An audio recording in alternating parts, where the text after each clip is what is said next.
Hey guys, it's Holly. So let's talk Lego Star Wars, shall we? May this intro serve as a massive spoiler warning for the Mandalorian Season 2 finale. Like, I'm going to talk about things that happen in it, people who pop up, ships, the plot, everything. So just don't watch it if you don't want to know or haven't seen it, and if you have, please stick around because this entire video revolves around the Mandalorian. So on Friday, the Mandalorian season finale aired, alright, and on June 1st, the latest wave of Lego Star Wars sets is going to appear. Now, when these sets were first rumored, there was a lot of backlash. People were not happy because a lot of people are Clone Wars fans. A lot of people wanted to see more Clone Wars sets. They were some of the most popular. However, Lego really focused on the original trilogy, and a lot of people were annoyed and shocked, and there was only one Mandalorian set in the wave. Turns out, pretty much the entire wave, but 2 sets are actually Mandalorian sets, and you'll probably think I'm nuts for thinking that, but let me kind of break it down for you for a second. So of course we've got the Trouble on Tatooine set, which I'm personally really looking forward to. I'm going to buy it on day 1, very excited.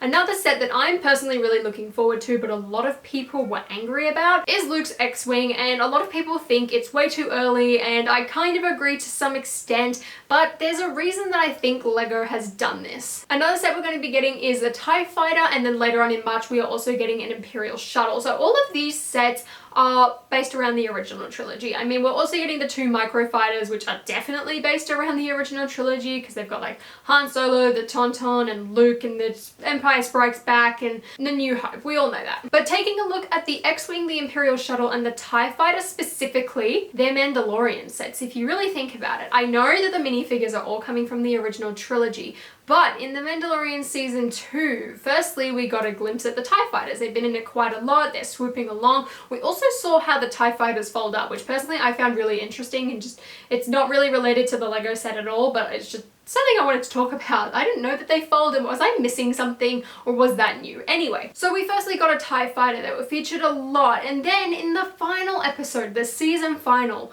we get all 3 of these ships showing up at once. We get the TIE Fighters coming out of Moff Gideon's ship. You have the Imperial Shuttle, which the Mandalorian and Fennec were all driving in to actually get inside the ship, which made me really excited.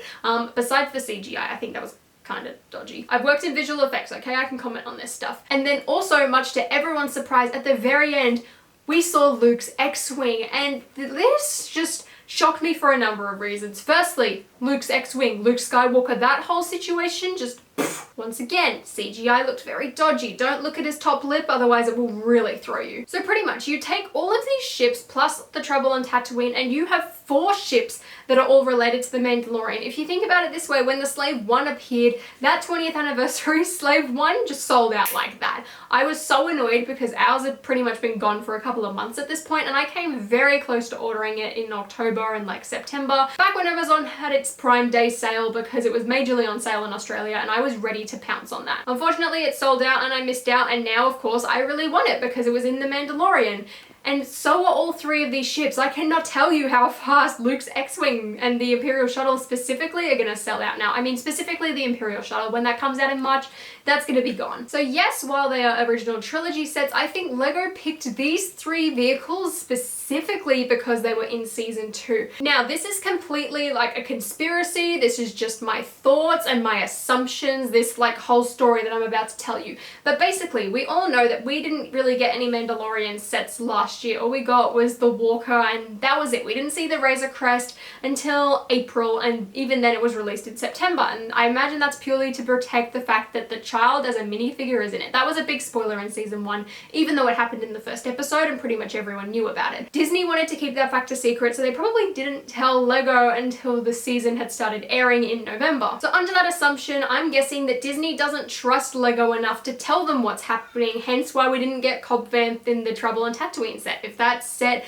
came out later in the year, I guaranteed we would have got him in that set instead of a Tusken Raider. So what I think happened is Disney maybe this time told Lego everything that was going to happen, but told them that they could not make sets on it. They probably told them the ships were going to appear, but didn't tell them what was happening and the context behind it so that nothing would get spoiled, hence why none of the minifigures are included. Because I guarantee LEGO would want to sell more Mandalorian sets. I don't know why they're doing it. I also don't know why they're not doing a lot more Clone Wars sets, but I really feel like this has something to do with it. The Mandalorian is the biggest show right now. It's the most streamed show out of the entirety of November, for example. It's massive. It's blown up. So LEGO wants to capitalize on that. So I'm pretty sure what they've done is taken all of those ships that they know are going to appear and done original trilogy sets on them and wrapped them up like that. So when they first got revealed and announced, back when we didn't know that the Imperial Shuttle or Luke's X-Wing was going to appear in the season finale, we'd look at that and just assume that it was original trilogy set, which a lot of people, including myself, did. However, now that all of this has come out, lots of people want to get their hands on the ships. I know I definitely do. I'm very tempted to get the TIE Fighter, even though it's probably at the bottom of my list and I probably won't end up getting it, but even now I'm like, I would like to get a TIE Fighter because why? It was in The Mandalorian. And while that's all a conspiracy theory, I can very safely say that that January wave is a very Mandalorian heavy wave. Whether or not the figures match the TV show is a completely different story,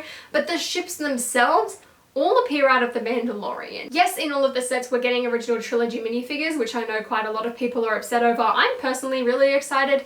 And yes, although they don't match The Mandalorian, they're definitely Mandalorian sets. Which, looking at it now, is amazing because so many people were complaining when just the set names came out about how they were just original trilogy over and over and over again. And it's really funny to look back at that and be like, well, actually, you're technically right, but you're also technically kind of wrong because these ships were also featured in The Mandalorian. It just doesn't have Mandalorian figures. They are the best sets that I think LEGO could have put out at this time because of the fact that those ships overlap with both The Mandalorian and the original trilogy. The original trilogy is super popular, hence why LEGO keeps making sets on it. It's a very safe choice for them because it's beloved with everyone. Prequels is kind of more touchy. There's a lot of people that love the Clone Wars and grew up on that, and they finally now have the budget and money to spend on that stuff on their own. Whereas the original trilogy fans still kind of don't really like the prequels, and the sequels is just a hot mess at this point. Let's just go back to The Force Awakens when everything was really happy. But The Mandalorian is something that a lot of people love. It's that perfect crossover point, and that's specifically why I do believe that LEGO chose the sets that they did. Now, like I said, this could be completely made up. I could just be jumping to conclusions and making assumptions, which I'm pretty sure I probably am,